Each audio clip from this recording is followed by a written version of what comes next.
Good morning, everybody, and this is your S&P 500 day trade setup for today. So, looking a little bit ominous, I think. Fed came out reinforcing what they've been saying all along, and obviously the market reacted to that. And for me, we are bottom of range. We've had a strong move down, bottom of range. Start breaking below 42.80, then we have some fairly big moves on the way. So this is a pretty strong area of support, as you can see. But yeah, let me just do that. You can see you had support, we've used it as resistance in the past. But break below that, then we are looking for pretty much first target is going to be somewhere around, well, somewhere around there, and then further down there. So I'll get that to you now. So those are pretty close, although we've already tagged them as well. So target areas at the moment are 42.48 and 42.18. Drop below 42.18, 4200, then we're definitely looking at 4,000, and that's just the start as far as I'm concerned. Anyway, let's just get down to situations to trade today. So the first thing is the 3 hour. We are in a downward trend. You can see we've been up and down, pretty volatile, up and down. You can see 1,700 points, that's a 4% swing basically, up and down. We are still sort of looking at a double bottom here, and we had an inside bar, and then we've had this 3 hour bar this morning to the downside. So that's just the Asian market reacting to Jerome Powell's speech.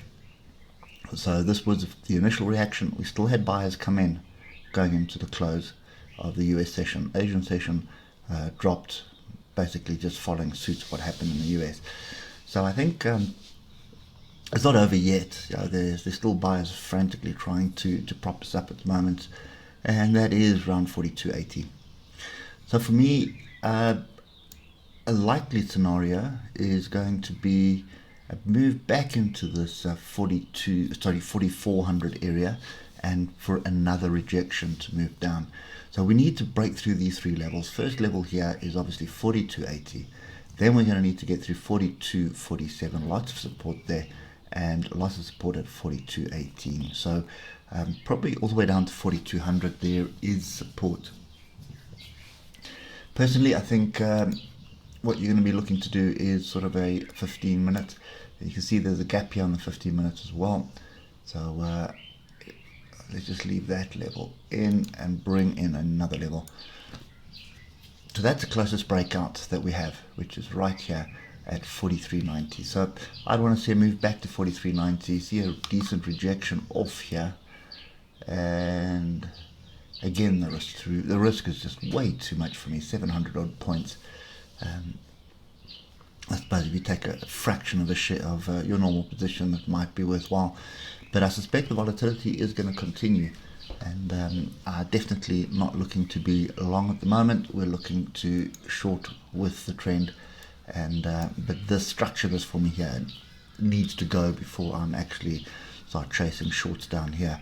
So I'm looking for pullbacks onto structure, and then from the structure we'll see what's happening. So 43.90, if we start getting some structure there, that gives me a decent trade, then that's the area to be jumping in. Decent trade for me is a risk of between 150 and 250 points.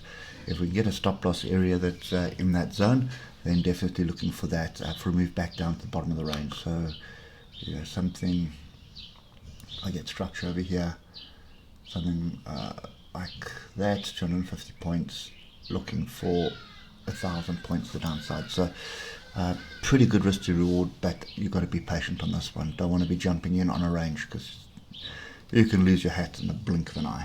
Anyway, that's kind of my view at the moment. Earnings are brilliant. There's nothing challenging us in earnings. This is all inflation fears at the moment. So we'll have to wait and see still.